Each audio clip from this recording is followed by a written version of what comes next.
DAZN.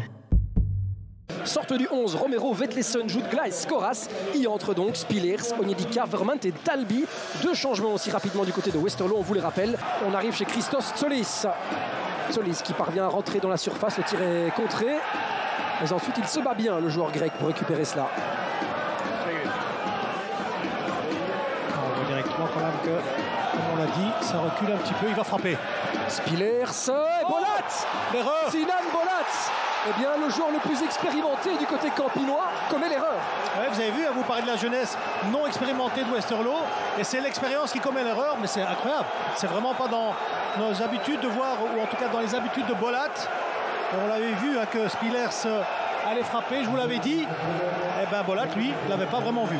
Oui, une frappe qui sortait un petit peu de nulle part, qui ne paraissait pas vraiment dangereuse non plus. Non, pas du tout, pas du tout. Ben, il le sait, il a fait une erreur. On va le voir ici. Ça va tourner, Onyedika, et il a tout le temps de frapper. Il a raison, c'est bien la preuve qu'il faut tout. Onyedika n'a pas été sifflé ou là? Attention ici, peut-être un cadeau de l'autre côté aussi avec la sortie de Mignolet. Mignolet, c'est deux arrêts importants à chaque match.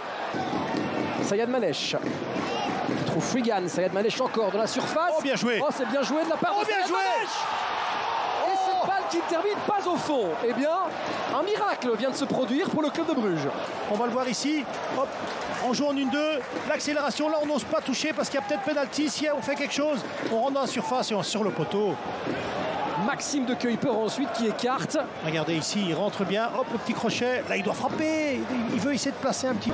Ah, c'est bien tenté avec Tsolis. Et Dalby pour percuter. Il trouve Tsolis.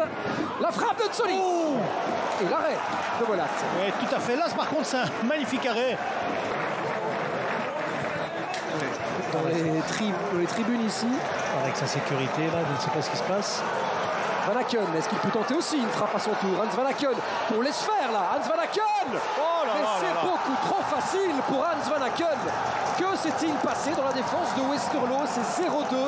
On a l'impression qu'on a regardé ce qui s'est passé du côté campinois et qu'on a laissé faire le capitaine brugeois. Oui, on a laissé faire, on a laissé venir. Et puis après, à chaque fois, quand on rentre dans un rectangle, c'est toujours très délicat d'intervenir. On va le revoir ici. Donc, ça part tranquille, hein, l'expérience, ça commence. Hein, et les Diables Rouges, je l'avais dit.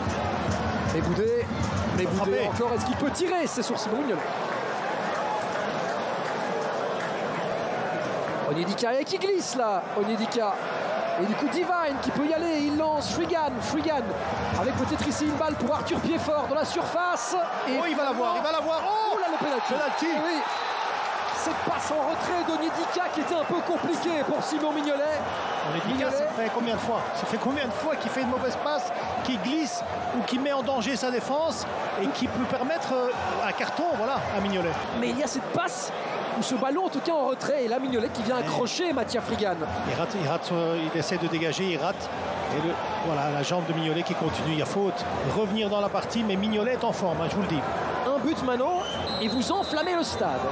Sayed Manesh face à Simon Mignolet, c'est goal et c'est 1-2. Westerlo réduit l'écart via son joueur iranien qui était bien dans cette rencontre. Car si on doit résumer tout de même les 3 buts tombés durant cette première mi-temps, on a quand même droit à 3 cadeaux. Ah oui, ça. Il y a faute là. Ah, la frappe. Skovic. Oh, et la claquette de Simon Mignolet. C'est ce qui met Westerlo en danger. C'est bien joué de la part de Tsolis qui isole de Kuyper. Le centre pour Vermaat. Roméo Vermaat. Oh, Bolat. Et ensuite Bolat. Eh bien écoutez là, Bolat, il se rattrape de son erreur du début de match. Du box-to-box dans quelques instants. En attendant, Mignolet ne pourra même pas se dégager sur ce dernier ballon. C'est 1-2 ici à la pause. Nordine, Bruges mène, mais la deuxième mi-temps va être explosive. Ah, ça va être explosif franchement parce qu'on a vu que Westerlo avait des grosses possibilités. Il y a Chari qui trouve finalement de Kuyper, la petite déviation qui trouve Vermaat, c'est bien joué. De Kuyper qui retrouve Tsolis et Bolat. Sinan Bolat qui intervient, Bruges qui est encore dans les parages et le ballon qui sortira en coup de coin. Seyss qui monte beaucoup plus dans cette deuxième période. Jutgla, il y a une petite faute sur l'Espagnol, l'arbitre laisse l'avantage. Skoras. La frappe de Skoras mais qui glisse malheureusement pour lui. Ah, ça il sait bien faire. Qui passe devant Vuskovic. qui, vous le disiez justement, Nordine, est un petit peu moins explosif. Oui, oui, fatigué. Jutgla. Est-ce qu'il peut frapper? Jutgla, c'est sur Bolat. Aspolat pour le coup franc. Le ballon est dévié en deuxième zone. Il y a Bayram. Peut-être ici Romans. Oh, et le sauvetage de Kuiper. Deuxième fois que ça se produit. Maxime de Kuiper. Westerlo qui fait monter du poids devant, hein, on le sent. Vuskovic désormais en tant que quasiment numéro 9. Le ballon qui arrive chez Mignolet. Ah, il a osé, il a osé. Van Aken est à ses côtés comme soutien. Est-ce que Bruges peut aller tuer le match? Ferran Jutgla qui va provoquer la faute. Ah, il doit lui donner une jaune. Et donc peut-être provoquer l'exclusion de Bayram. Bah oui. Ah, si là il siffle une faute, il doit lui donner une jaune. Il a la carte hein, en main. L'arbitre ici, Monsieur Laforge. Ce qui veut donc dire que Westerlo va finir à 10. Franchement, je n'aime pas parler comme ça sur un joueur, mais je trouve que son exclusion est méritée.